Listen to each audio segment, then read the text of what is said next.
Hey, welcome to the truth about beer and the apocalypse, Dun, dun, dun. Armageddon, the end of days, or something like that. Something like that. Hey, I'm Papa Joey, your resident old timer, and I'm ready for a cold one.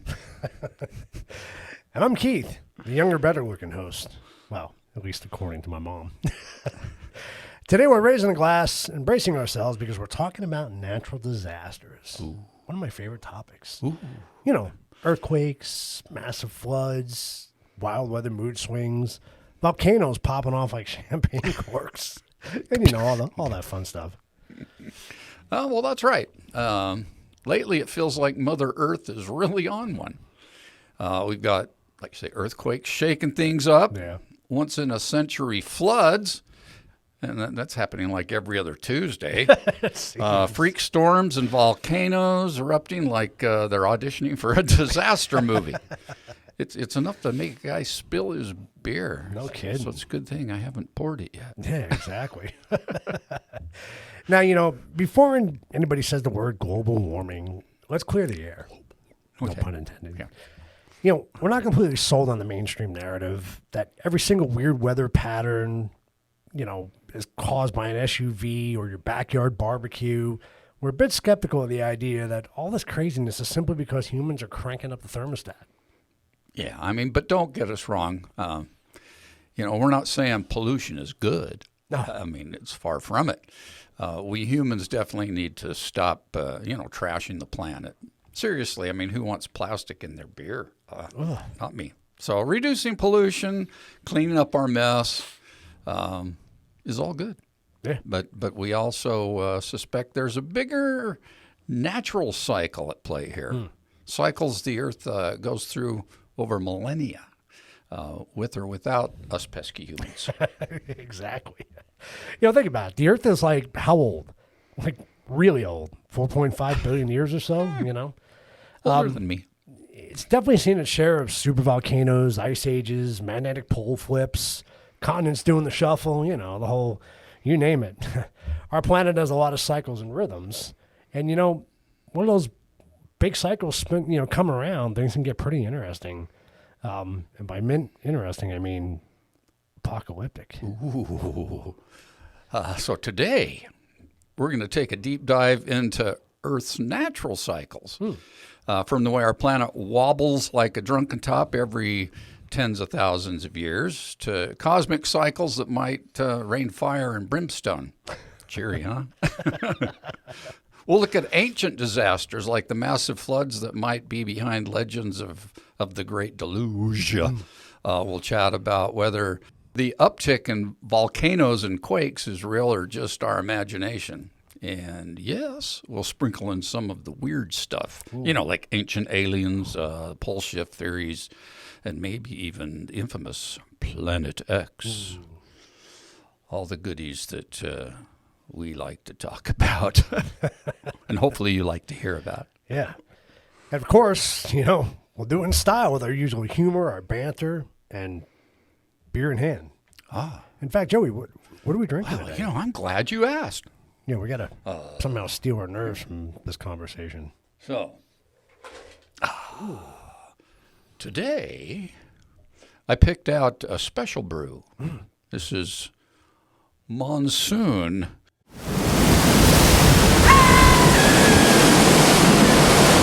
Which is a West Valley. Where am I from? I'm from the Phoenix area. Okay. By the West Valley.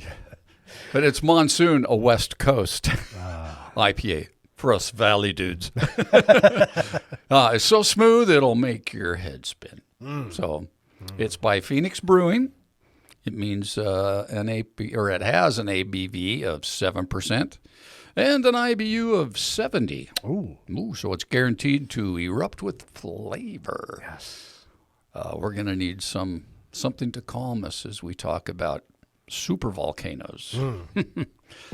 Let's do it. That sounds perfect. I love me a good IPA. Ooh. Oh, hey, whoa, hey. I must have shook that one a little bit. It's those earthquakes. I think I did too.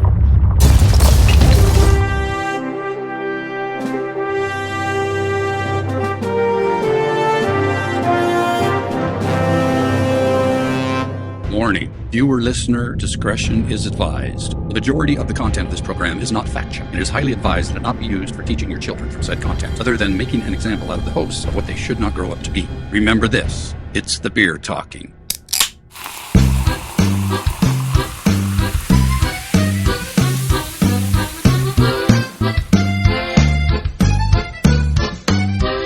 Welcome to the truth about beer.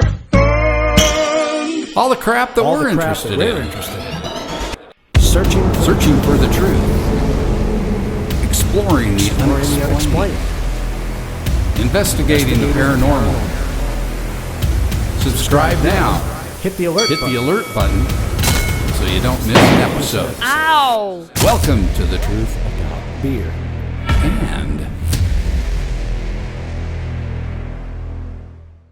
And cheers. Cheers. Yeah.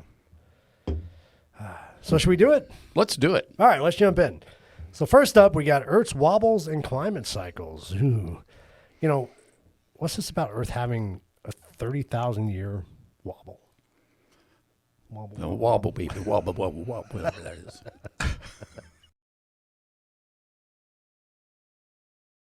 Okay, so you've probably heard that the Earth spins like a top. Yeah. But it's not a perfectly steady top. No, it wobbles. Imagine a spinning top that's slowing down. It starts to wobble in a circle. Well, Earth does that too in space. The fancy term for it is axial precession. Basically, the Earth's axis, the line that goes through the North and South poles, traces out a little circle in the sky over a long period. Right, and this is the cycle you mentioned, roughly 30,000 years to be precise. It's about 26,000 years for one full wobble. That's a slow wobble. That's a slow wobble. So if you could fast forward time, you'd see our North Pole's direction slightly sweeping out a circle. Okay, this means the star that we call the North Star changes over time. That's crazy. Today it's Polaris, but thousands of years ago it was a different star, and in roughly 12,000 years or so, it'll point to a star, the star Vega, or something along those lines. Ancient people actually knew about this wobble. It's part of the reason we talk about moving from the Ice Age Pisces to the Age of Aquarius in astrology. It is the age of Aquarius, age of Aquarius. You know I had to do that. I know you did. I'm sorry. You did. It was just, it is the dawning. So, this axial wobble is one of several big cycles called the Malakanovich. I think I said it right. Cycles, named after the scientist Milutin Milankovitch. There we go. These are cycles in Earth's movements that affect climate over tens of thousands of years. So let's break it down.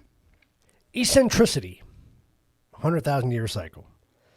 This is the shape of the Earth's orbit around the sun. It goes from more circular to a bit more oval and back. Right now it's almost circular. When it's more oval, one part of the year we get closer to the sun and another part farther, which can make seasons more extreme. The full cycle takes about 100,000 years. Obliquity, which is a 41,000-year cycle. That's a fancy word for the tilt of the Earth's axis.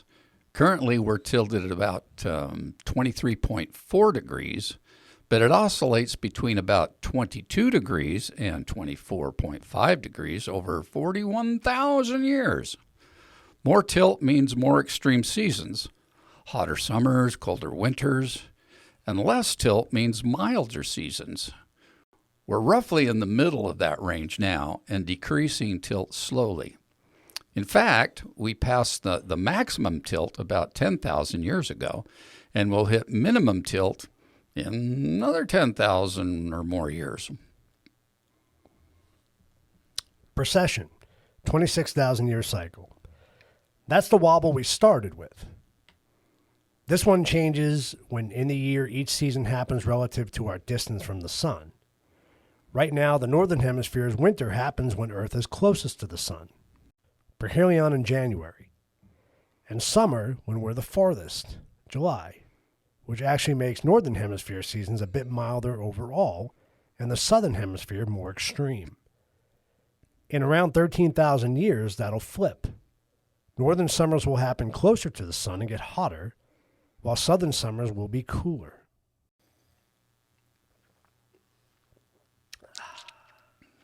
That's good. Oh, yeah. Right? That's yummy. I like that. Very citrusy. Mm-hmm. Yeah. And I think there's room. Oh, yeah. I had one little drip left. Add a little bit more. So that was interesting. Yeah, so together these cycles do a sort of a dance that drives long-term climate changes. They're basically the pacing of the ice ages. When the cycles line up just right, you get an ice age. Lots of ice, colder climates. And when they line up differently, you get a warm period like now. Milankovitch figured out that these orbital cycles trigger the start and end of glacial periods. So, for example, about 20,000 years ago, we were in a deep ice age, glaciers everywhere. And then the combo of these cycles changed the sunlight distribution, Earth warmed up, ice melted, and we entered our current interglacial period. I always picture it like this. The Earth has a natural heartbeat or rhythm. Mm-hmm. So for tens of thousands of years, it's an ice age. Then it warms up. Then back to ice age. We're just living on the upswing of one of those beats right now. So if humans weren't in the picture, eventually the cycles would likely tip us back into a cold glacial period again in the future. Though not for a long time and very gradually. Well, I don't know. I could use some of that cold weather right now. No kidding. And here's the irony of it all. Some of these cycles should be cooling us off a bit now. For instance, our tilt is decreasing, which over a millennia makes summers a touch cooler, allowing ice to grow. But instead, we see rapid warming. In the last century or two, that's where the debate comes in. Is it mostly human-made greenhouse gases, or could there be some of the natural factors at play too? We'll talk more on that later. Suffice to say, the current speed of warming is way faster than the slow changes Milankovitch cycles cause. Those operate on 1,000-year scales, not decades. So that's the orbital wobble stuff. Now, Earth doesn't just orbit nicely. It's also spinning inside. The interior is moving, which is molten rock, lava, magma. The tectonic plates are moving. That leads to cycles in geology, like plate tectonics, causing supercontinents to form and break up over hundreds of millions of years. But for our time scale, the stuff affecting humans and civilizations, the big relevant cycles are the ones we just covered. Orbital cycles and maybe solar cycles, like the sun's own rhythms. Oh, yeah. The sun has cycles, too. The most well-known is the 11-year sunspot cycle. The sun goes through periods of high activity, more sunspots, more solar flares, and low activity. Fun fact. Oh, I like those. The term solar minimum means a quiet sun with few sunspots, which I didn't know that. It was interesting. There was a famous one called the Maunder minimum from 1645 to 1715, when sunspots virtually disappeared. That'd be interesting, huh? Yeah. This coincided with an especially cold period of the Little Ice Age. little tiny Ice Age. Rivers like Thames, I think you would call that, in London froze over in winter, and the folks were ice skating on what are now canals, which is interesting. Viking settlers in Greenland had to bail because it got too cold. I thought the Vikings can handle the cold. They were dressed for that kind of occasion, weren't they? Yeah, lots of furs. Yeah, that's what I think. Interesting. Now, scientists aren't 100% sure that the quiet sun caused all that cold, but likely played a role. It shows sun can nudge our climate a bit. They didn't say anything about a noisy sun. The heat is on. The heat is on. Did they? No. Did I say noisy? No. Oh. No, I just wonder. We talked about a quiet, and then that's true, then yeah. we just went to a minimum, which was even more quiet than the minimum. But no noisy. But no noisy. I guess So noisy would be a bunch, like kind of what we see going on now, right? With solar flares. Lots and of all solar all flares. sunspots now, probably. crazy shit. Yeah, exactly. To sum it up. And beyond the 11-year cycle, there are longer solar patterns. Some talk about a 200-year cycle of solar activity. A few years back, there was a buzz that we might be headed into a new grand solar minimum, like a mini Maunder in the 21st century, which could cool things slightly. Now, NASA, however, put out an article basically saying, no, even if the sun goes quiet, it won't save us from warming. What? The effect would be too small and temporary. So we actually had a weaker solar cycle around 2010 through 2020, yet global temperatures kept rising, which suggests human-driven factors like urban sprawl, which, creates a lot more asphalt and concrete and steel being built to house people and infrastructure. And, so the sun cycles are real, but they're not off the hook for the craziness we see now. Yep. Yeah. Very true. Very true. So far we've seen Earth's orbital cycles, slow wobbles, and the sun cycles as a natural rhythm. Keep those in mind as we move on, because now we're going to look at the past natural disasters, which God knows there are a lot of them, and how they might connect to cycles, or sometimes random bad luck from space. Sorry to interrupt the show, folks, but Joey, have you ever tried Project Y's skincare products? I have, man, and it's really something else. They've got two standout products. They have this wonderful anti-aging cream and a tripeptide eye serum. Both built for guys who want results without the hassles. Yeah, the anti-aging cream is legit, seriously. It smooths fine lines, firms up tired skin, and leaves that natural glow, without looking greasy or shiny, But it feels simple, but it's effective. Yeah, and don't overlook the eye serum. I mean, it's packed with 3 powerful peptides. They tighten, firm, and reduce wrinkles around the eyes, leaving you looking sharp and energized. Well, the best part is while you're investing in your own self-care, Project Y gives back, supporting women's causes like breast cancer research, domestic abuse advocacy, and access to education. So what you're saying is when you use their skincare, you're not just taking care of yourself. Right. You're part of something even bigger. Yes, Project Y, men's skincare with substance. So for a limited time only, use promo code ProjectY20 for 20% off their skincare. Yeah, just visit www.projectynow.com. Get yourself that 20% off. Good stuff. All right, strap in, folks. It's story time. You ready? Story time. Let's talk about some big natural disasters in Earth's past. This is the dark history part of this. We want to know, has the planet gone through bouts of destruction before? Maybe in a cyclical way? You bet it has. Let's start with a supervolcano. That's my favorite. I love supervolcanoes. Because why ease in gently, right? All right. So about 74,000 years ago, there was a monster eruption at a place called Toba, which is now Indonesia. How big was it, you ask? The biggest known explosion eruption on Earth in the last 28 million years. That's a long time. Yeah, that's huge. Yeah. Well, that is a long time and a huge explosion, too. It blasted out something like 2,800 cubic kilometers of material. Ash blanketed huge swaths of Asia. For comparison, that's more than 10 times the volume ejected by Krakatoa in 1883 or Mount St. Helens in 1980. Wow. It literally blew a hole so big it's now Lake Toba, a caldera lake, 100 kilometers long. Now, what did that do to life on Earth back then?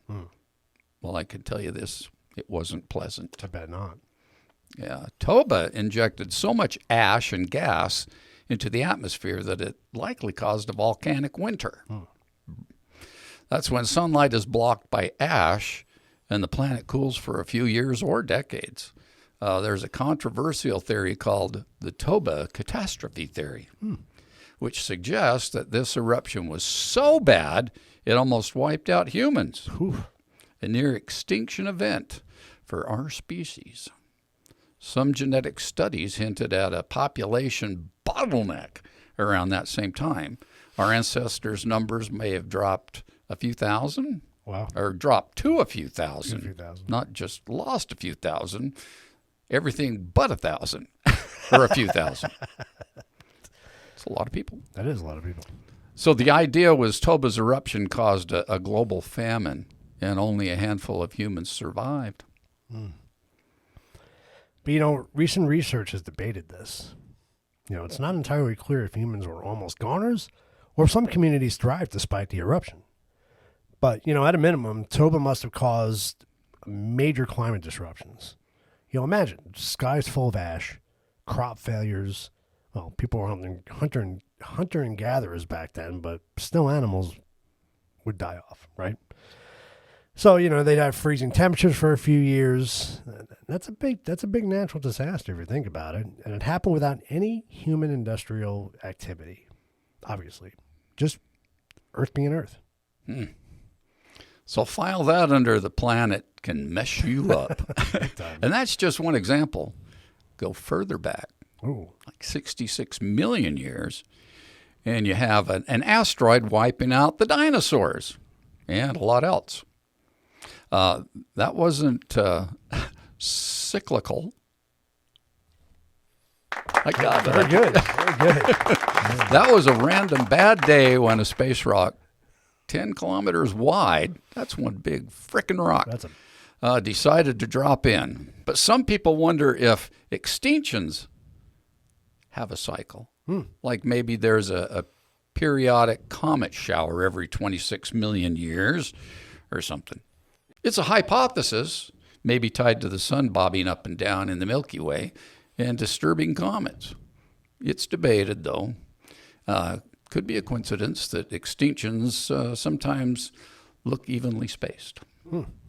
Could be, yeah. I mean, coincidence. Okay, so back to more recent history. Times relevant to human civilization. The last ice ended about the last ice age ended about 12,000 years ago. And boy, things got wild during that transition. Boy, there's a mysterious period called Younger Dryas, which we've talked about in the past, right? Named after a flower of all things. Oh, so pretty. About 12,800 years ago, the climate had been warming out of the ice age. Then, bam! It suddenly plunged back into a near glacial cold for about 1,200 years. Just when you thought you were getting warm. Damn it. Then around 11,600 years ago, it shot back up to warm, basically making the start of the stable climate we've enjoyed, in the Holocene, the epoch we're in now. Yeah. And why do we care? Well, because we care. Because we do. Yeah. Well, because this whipsaw climate shift likely had huge effects on humans living then. There's a theory, and this will excite the ancient aliens crowd, just me, that the Younger Dryas was triggered by a comet impact or airburst. In 2007, a group of scientists suggested that maybe a comet exploded in the atmosphere over North America 12,800 years ago, causing massive wildfires and throwing up dust. This is known as the Younger Dryas impact. The hypothesis, it's controversial, but evidence has been accumulating. Things like unusual nanoparticles, high levels of iridium, even nanodiamonds found in layers from that era. Signs of some cosmic kaboom. Kaboom. If a comet did blow up or hit then, it could explain why the Earth suddenly cooled. Dust blocking the sun. and why we see evidence of widespread wildfires. Also around that time, a lot of large Ice Age animals like mammoths, saber-toothed cats, etc., went extinct. And some human cultures might have taken a hit too. It's a tantalizing idea. Like, did a piece of cometary swarm smack the Earth and reset the stage for civilization? Now, here's where it gets really fun.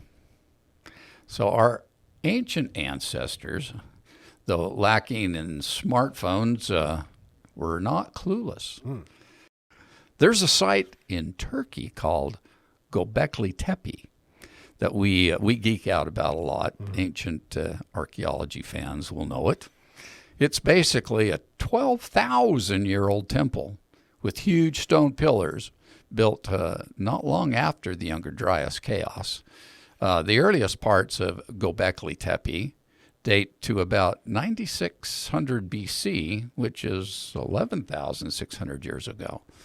That timing is stunning. It's exactly when the world was warming up dramatically post-Younger Dryas. I see the same thing. It's funny. Oh, man. Some researchers have even theorized that carvings on one of the pillars at Göbekli Tepe, the so-called vulture stone, record a comet impact. I kid you not. They interpreted the animals carved on it as star constellations and think it's a date stamp for around 10,950 BC. It's a long time ago. Yeah. Roughly when the Younger Dryas began. In their view, the stone is basically an ancient monument to the day the world changed. Possibly the comet strike had caused a mini apocalypse. One researcher, dramatically, called it probably the worst day in history since the end of the Ice Age. So if you've been watching us a long time, you'll know where the dramatically came from. Yes. But we know we're saying it wrong. It's dramatically, but we say dramatically. Yeah. How's that for dark history? Dark. Ooh. Of course, not everyone buys this interpretation. Some archaeologists say, could just be symbolic art. Don't go full ancient asteroid on it. In fact, a funny critique was that one carved figure, supposedly representing dead humans, has, let's say an erect phallus, which is weird. Well, that's a weird choice of things to illustrate for mass death. I mean, if I got blasted by a comet, that's probably not the state I would be in. No, definitely not. So caution there. But the idea that ancient people might have encoded a cosmic disaster in stone is the kind of thing that gives me chills. A little bit. Yeah. It's like our ancestors saying, never forget, the sky can fall and you can get a hard-on. Oh, man. Did they really say that? You did really just say that. Oh, man. Well, we see echoes of the Great Cataclysm in so many ancient myths, too. Nearly every culture has a flood myth, right? We've talked about that. A story of a massive flood that wiped out most humanity, leaving only a few survivors, Noah's Ark being the most famous. If the sea levels are rising and there were huge flood events in the end of the Ice Age, it's easy to see how these memories became legendary stories passed down. Yeah. And indeed, after the Ice Age ended, sea levels rose a lot, about 125 feet. That's quite a bit. Between around 11,000 and 3,000 BC as the ice melted.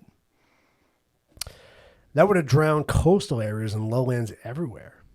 Imagine generations seeing the ocean consume their land year after year. You'd think the gods were punishing you or something.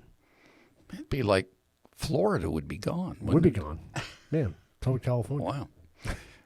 Wow. Yeah. So there were also likely super floods during that transition. For example, in North America, as ice dams broke, you'd get colossal floods like the Missoula floods that carved out the Scablands in the Middle East. One theory says that around 7000 BC, the Mediterranean breached into the Black Sea basin, flooding it rapidly, possibly inspiring the story of Noah. Whether that specific event happened that way is debated, but the idea is that people witnessed real planetary upheavals. So what you're saying is ancient people weren't imagining things. Probably not. No. The world did go through crazy swings, though. And there's a kicker. Some folks think these big disasters might have a periodic nature, right? For instance, there's a theory popular on TikTok. Love TikTok, right? Recent, called the Adam and Eve theory, claiming that every 6,500 years or so, there's a catastrophe that essentially resets civilization. It's tied to a declassified CIA document from the 1960s by Chan Thomas that talks about pole shifts and cataclysms. According to that theory, the biblical flood, let's say 11,000 to 12,000 years ago, was the last big one, and we might be due for another. Pretty spooky, huh? Oh, yeah. Ancient aliens. Theory interjection. 3, 2, 1, go.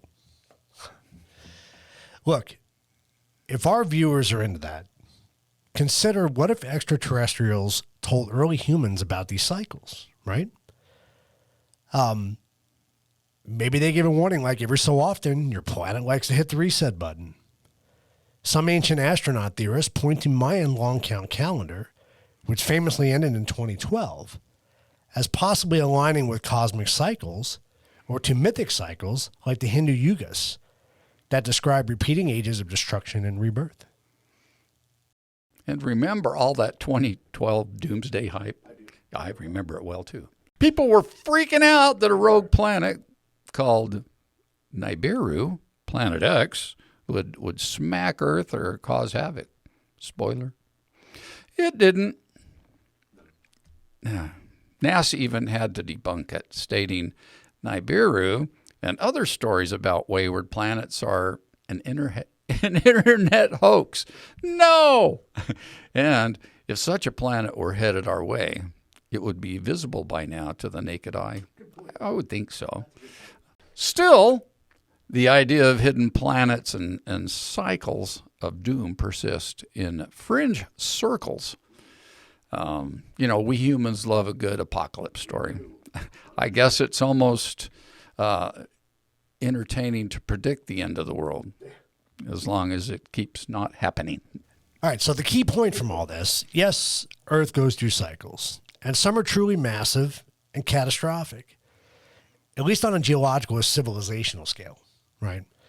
Ice ages come and go, sea levels rise and fall, species go extinct, sometimes en masse. Magnetic poles wander, and every now and then, a big rock from space reminds us who's boss.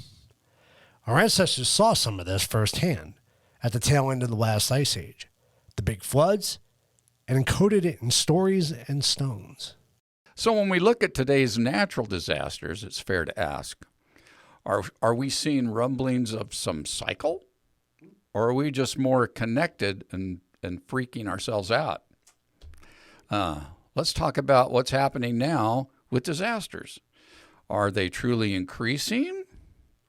Or does it just seem that way because the mainstream media, Twitter and Instagram, show us everything in real time? Yeah, lately it feels like every week there's a new disaster headline, right? Volcano erupts in Iceland, spewing ash, 7.5 earthquake strikes somewhere, historic floods in China, record hurricane season, yada, yada, yada. It's easy to think, wow, the planet's really falling apart more than it used to. But is that true? Well, let's consult the nerds. I always got to turn to the nerds, by which I mean actual data. So according to the Smithsonian's Global Volcanism Program, live long and prosper, right? Okay. There's no clear evidence that volcanic activity worldwide is increasing in a significant way. They've compiled eruption data for decades. Now, the number of reported eruptions per year has gone up in the last century or two, but not because the Earth got extra angry, rather because more people are around to notice and report them. In technology, cell phones, internet, that kind of stuff spreads the news better and faster. In fact, if you look only at real large eruptions, the kind that would be noticeable even in old historical records, those have held pretty steady over the past couple hundred years. So part of its perception. In 1800, if a remote volcano in Alaska blew up, nobody in London or Beijing would hear about it. Now, if a volcano sneezes, some guy on YouTube is live streaming it. On average, there's about 40 to 50 volcanoes erupting at any given time on Earth. It's a lot. That's just normal background. Roughly 80 volcanoes erupt in any single year. Some start, stop. In July 2025, for example, the Smithsonian listed 44 volcanoes as continuing eruption status. Wow. And this is par for the course. Wow. It's similar with earthquakes. The U.S. Geological Survey has stats on this. On average, the Earth has about 15 earthquakes of magnitude 7 or higher each year, and about one great quake of magnitude 8 or higher per year. Some years you get a few more, some years a few less. For example, 2010 had 23 major quakes, but over the long run, it averages out roughly the same. There's no definitive upward trend in the number of big quakes. What has increased is our ability to detect every tiny quake and our ability to broadcast info instantly. The planet isn't necessarily shaking more. We're all just feeling every shake, metaphorically, so through our news feeds. Yeah, exactly. And I'll add, human memory is short. If you have, say, a span of a few decades and suddenly a cluster of disasters, it feels like, whoa, this is unprecedented. But quiet stretches and active stretches are normal variation. A temporary increase or decrease is usually just part of normal fluctuations, as USGS says. Neither means the world is ending or magically stabilizing. It's just the natural randomness in a complex system. Now, that's not to downplay what's happening, because definitely shit's happening. There are some concerning records being broken, like strongest storms, biggest wildfire season, etc., which are linked to changes in climate patterns. But when it comes to volcanoes and quakes, it's mostly business as usual for Earth. Let's talk about volcanoes specifically, and the perception that lots of them going off at one time. The Pacific Ring of Fire is always active in spots. You might hear 3 volcanoes erupted in the Ring of Fire this week. Is it chain reaction?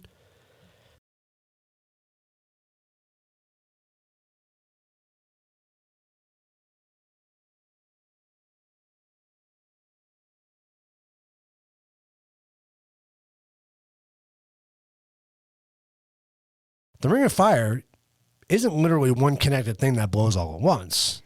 It's a series of subduction zones around the Pacific. An eruption in Japan is not going to trigger one in Chile. They're too far apart and not connected by magma or anything. But because they're all along the Pacific edges, people lump it all together.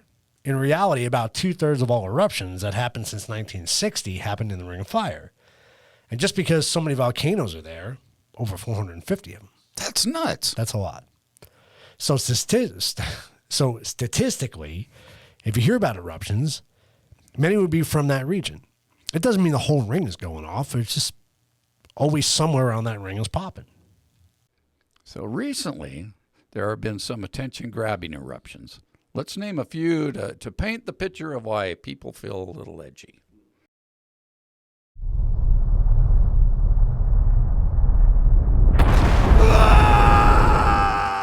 Hunga Tonga. This underwater volcano literally blew the top off an island. The eruption was massive. It sent plume of ash 58 kilometers, 36 miles, into the atmosphere. The highest volcanic plume ever recorded by satellites. It was essentially a volcanic mushroom cloud punching into the mesosphere. People heard the sonic boom in Alaska, 6,000 miles away. It even generated a tsunami that hit Tonga and other Pacific coasts. The eruption was said to be the most powerful on Earth since Krakatoa 1883 or Mount Pinatubo in 1991. It also produced a record amount of lightning in the plume because of all the ash friction. So truly a spectacular event. La Palma and the Canary Islands in 2021. A volcano there erupted for months, famously destroying a lot of homes with lava flows. Got heavy media coverage because, well, there were dramatic lava videos and it affected populated areas.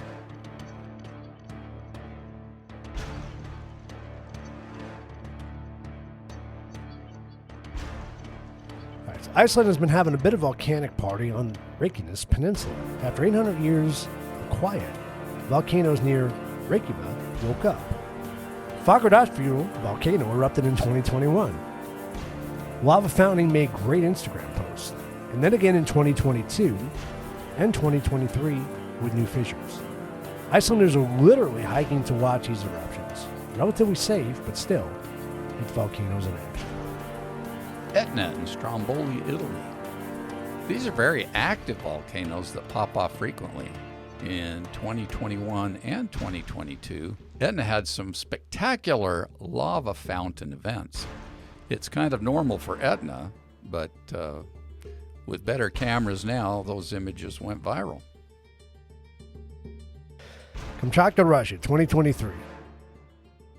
Had a major eruption, sending ash high into the atmosphere around 20 kilometers. Again, notable, but Kamchatka volcanoes erupt often. It's remote, so we didn't used to hear about it as much in the past.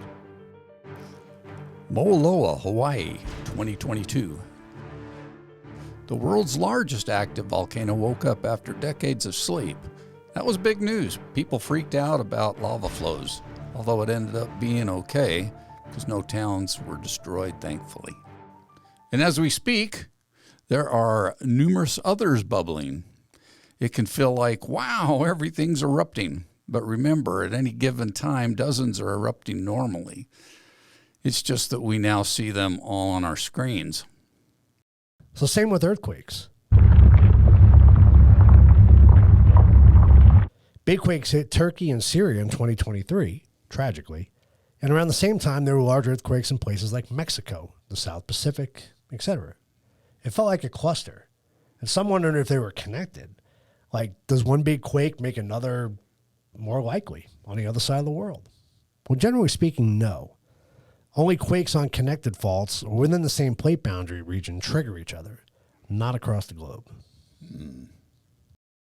So statistically, the planet is not necessarily breaking its record of number of eruptions or quakes. However, there is one area of genuine concern: extreme weather. That has been on the rise in many ways, which most scientists do attribute at least partly to climate change, like warmer atmosphere equals more intense rainfall events, warming oceans equals stronger hurricanes, etc. But since we're focusing on natural cycles, let's explore if some of that could also be cyclic. Good idea. So for instance, flooding and storms, there are shorter natural cycles like El Nino and La Nina every 2 to 7 years that cause some years to be hotter and drier in some regions and others to be cooler and wetter. There are also the Pacific Decadal Oscillation, approximately 20 to 30 year swings, and Atlantic Multi-Decadal Oscillation, around a 60-year cycle, that can make decades more stormy or less stormy.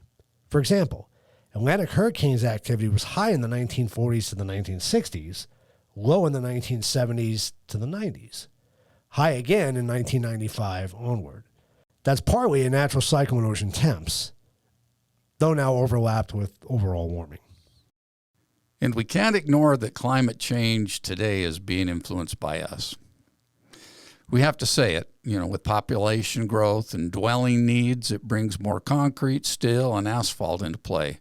Here in the Phoenix area, those materials hold a lot of heat from the daytime temperatures, so the nights don't cool down much. This has undeniably changed the composition of the atmosphere.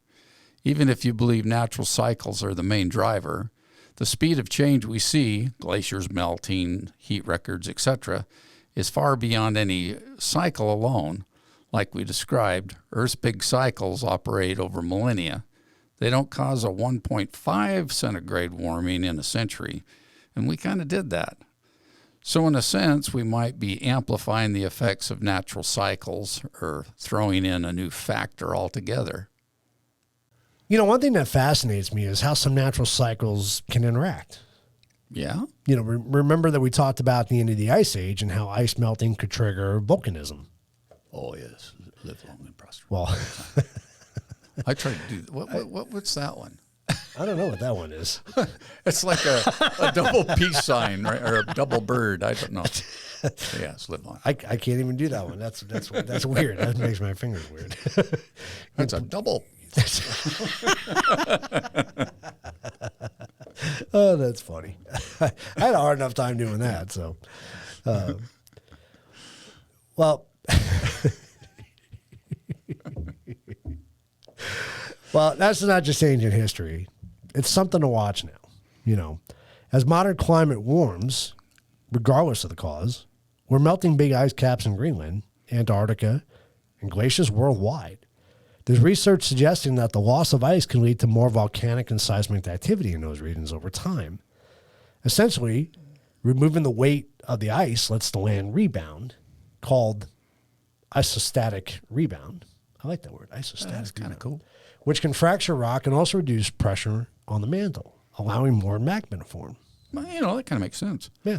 You know what's really fascinating is I like watching is it calving? Is that the color? Or calving with the ice sheets or ice plates break off? Oh. Calving? Cavitating? Calving? Not cavitating, no. For some reason I think it's calving. Calving? Something like that. But it's fun to watch. Oh, it's cool how it does. Yeah. Big splash. Yeah. I like big splashes. Hey. Because after the last ice age, when those mile-thick ice sheets they receded, volcanoes went a bit wild. Volcanoes gone wild.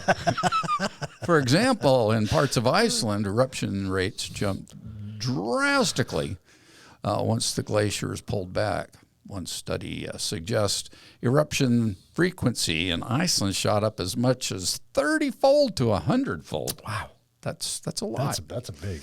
Yeah. You know, after the ice was gone. So compared to during the glacial times, that's a huge increase. Yeah.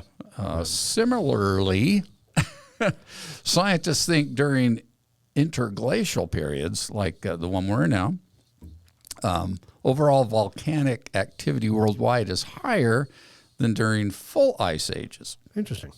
Yeah, the Earth lets off steam more when it's not weighed down by ice. That kind of makes sense, Yeah. right? I like Yeah, that it's like, theory. you know, you be putting pressure on something, then you on your stomach, then you let your hands off and you fart.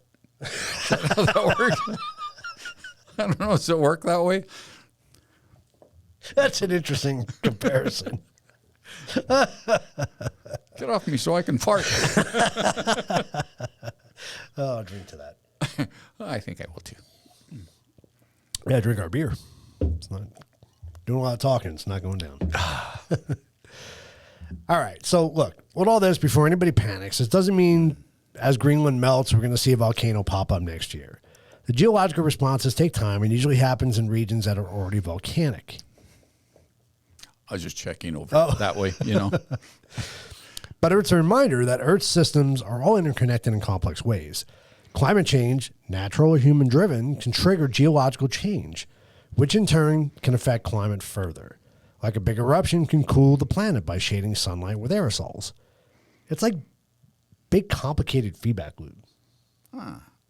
So where we are now, we have a very active human news cycle that amplifies every natural event, Right. making it feel like everything's increasing. Yeah. We have some genuine increases like global temperatures, sea levels, and resultant weather extremes that are likely a mix of natural and human factors. And we have the normal background of geologic activity that's just doing its thing, you know, same as it ever was, but under a bigger magnifying glass. Yeah. Yeah. We know one more current thing to throw in there, the magnetic poles, right? We mentioned them earlier. Something weird is happening there, which is natural but interesting. So the North Magnetic Pole, where your compass points north, has been wandering a lot faster than before, tens of kilometers per year towards Siberia. And Earth's overall magnetic field strength has been weakening about 10% or so over the last century or two. So these are signs that maybe we're heading towards a magnetic reversal, where North and South poles magnetically swap. That doesn't mean Santa Claus is going to have to move, does it? Damn, maybe. Crap. It's going to be... Those elves will be totally messed up. They end up in, a tropical climate or something. You're going to see elves in Speedos. That won't be Santa in a thong. No. bad Santa. Oh, boy. okay, get that out of your head. Okay.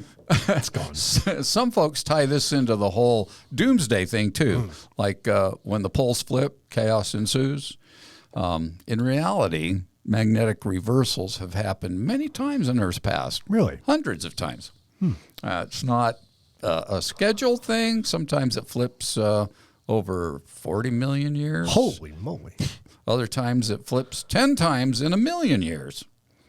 So the last full flip was, and I don't know how they figured it out, but 780,000 years ago, wow. Which is why people say we're overdue, because somebody figured that out in a statistical sense. There was a partial failed flip, a geomagnetic excursion about 40,000 years ago. The last Champs event, I think I said that right, but that was right to me. But during which the field got very weak for a couple centuries, and then it recovered. Thank goodness. Yeah, thank God. Well, if a flip happened today, it wouldn't be like the movie 2012 with instant crustal shifts, but it could mess with our technology, right? A weaker magnetic field means more solar radiation getting through.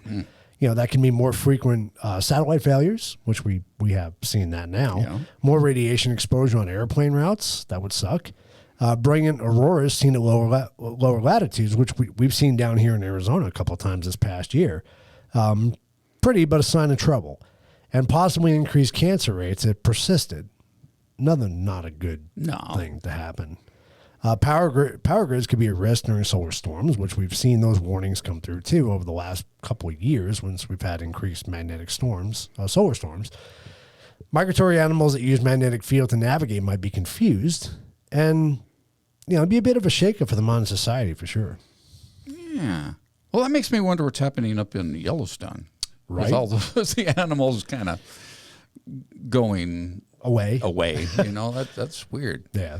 But now the good news, a recent study by MIT measured the past magnetic field's intensity and concluded that today's field is double the average strength seen over millions of years. So that suggests we have a ways to go. Thank God for the nerds. Before it's weak enough to fully flip.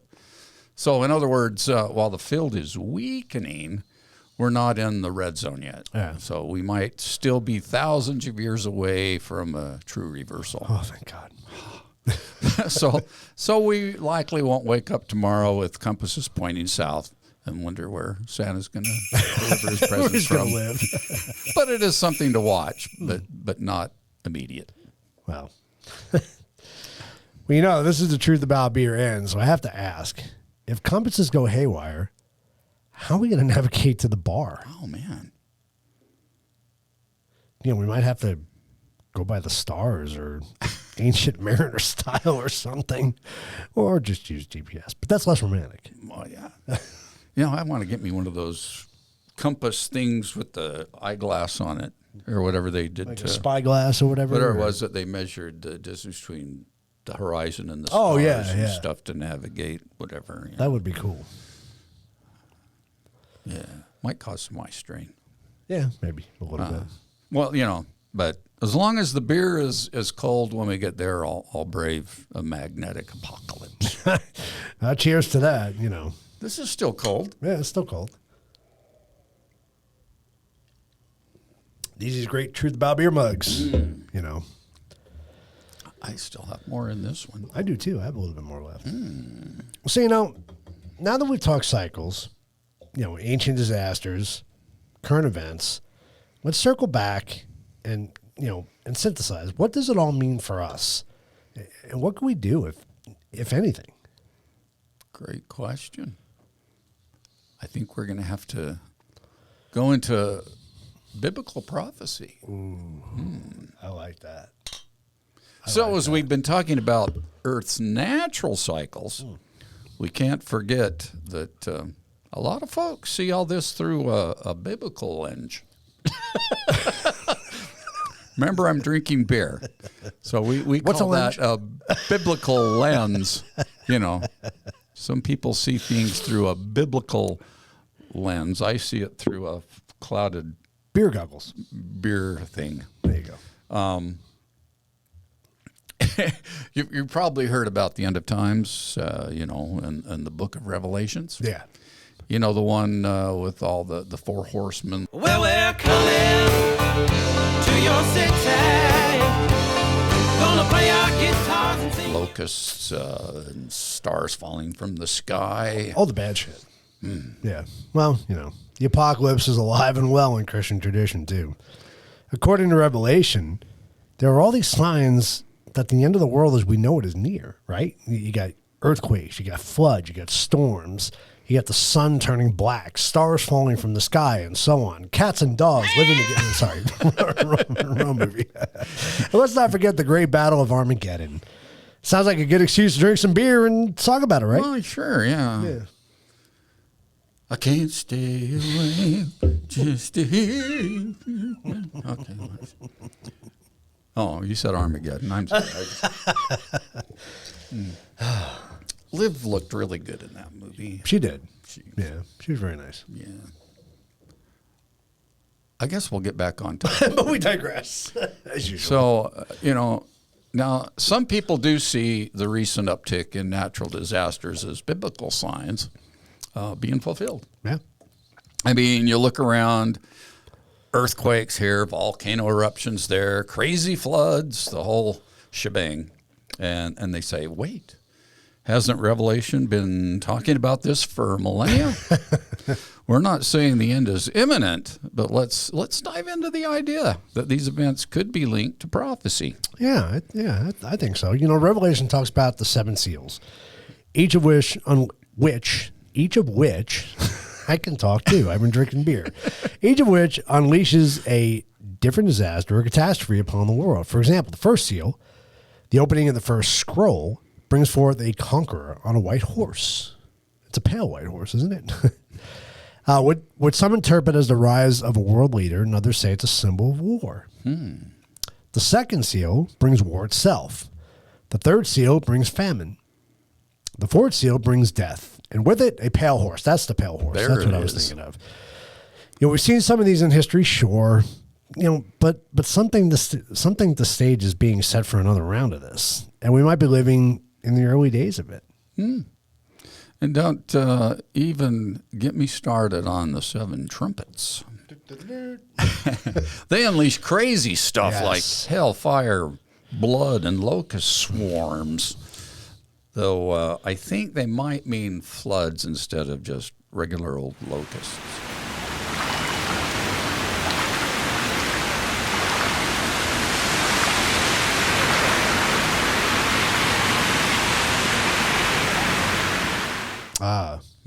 I mean, between the massive flooding in places like the Philippines, Pakistan, and Europe, and I mean, even in Texas here recently too, it's like the water's just rising. Some folks see this as one of the biblical trumpets blast coming to life.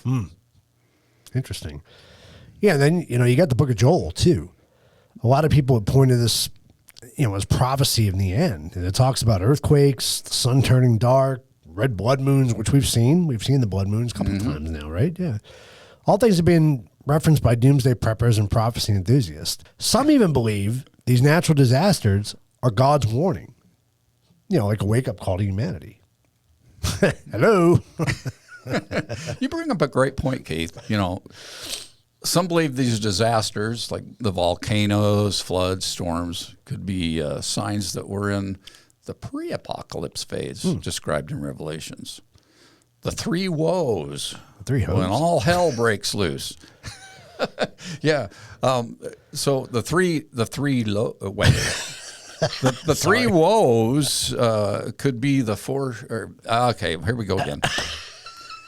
The three woes when all hell breaks loose could be foreshadowed by today's rising global tensions, natural chaos, and let's face it, the proliferation of weird signs in the sky. We've seen those. It seems like a lot of things in the world are falling apart. Some say it's biblical fulfillment happening right before our very eyes. No.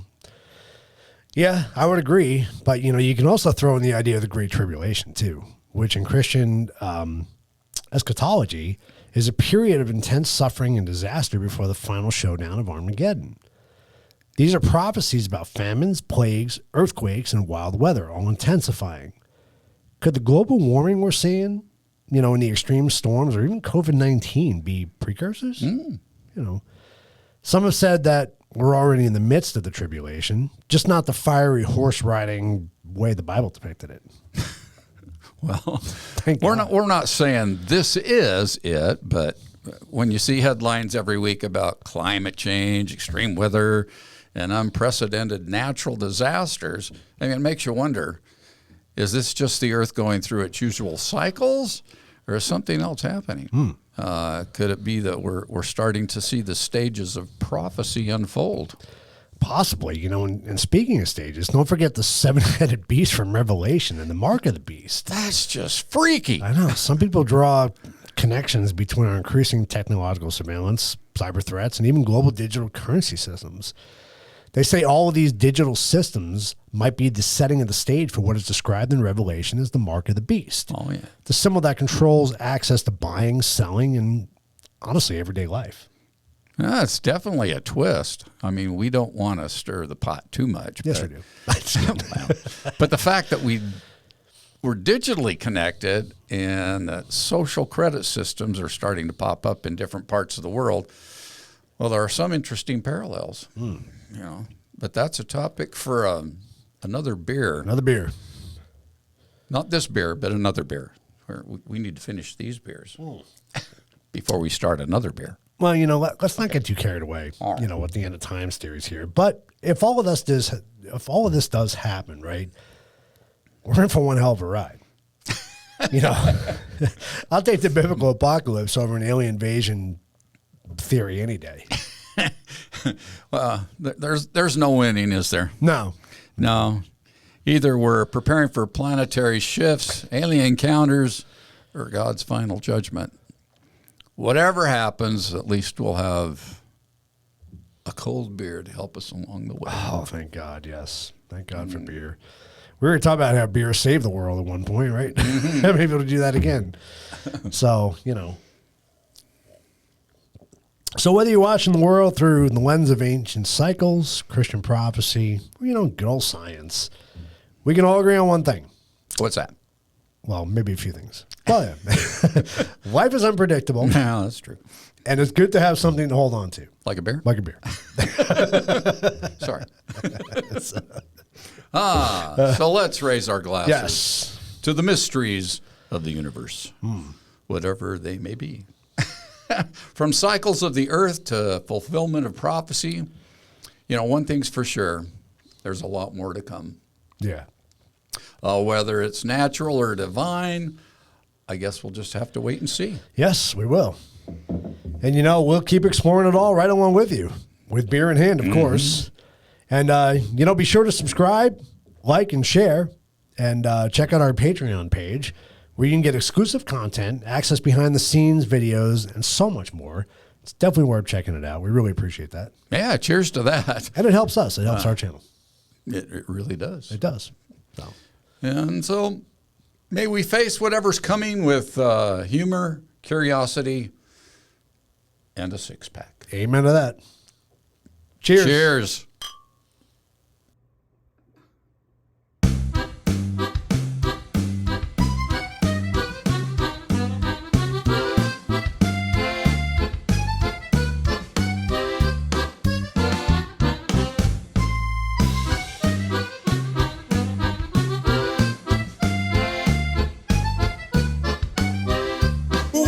truth about beer.